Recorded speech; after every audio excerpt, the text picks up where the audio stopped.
Wananchi, niingie sasa kwenye swala la uvuvi, na mbali kule ukitupa jicho naona salamu za wavuvi wameniwekea pale.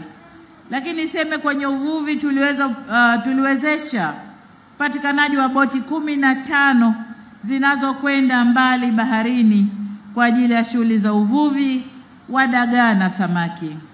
Ninakumbuka nilizindua pia mradi huu wenye thamani ya shilingi bilioni 1 na milioni 600 ambao utaongeza fursa za ajira kwa vijana wetu.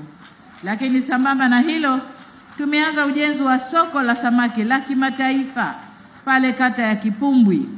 Mradi huu wa shilingi bilioni 1 na milioni 300 utakaokuwa na vifaa vya kukaushia dagaa pia ni muhimu katika kuongezea kipato wavuvi na kuchochea maendeleo ya wilaya yetu.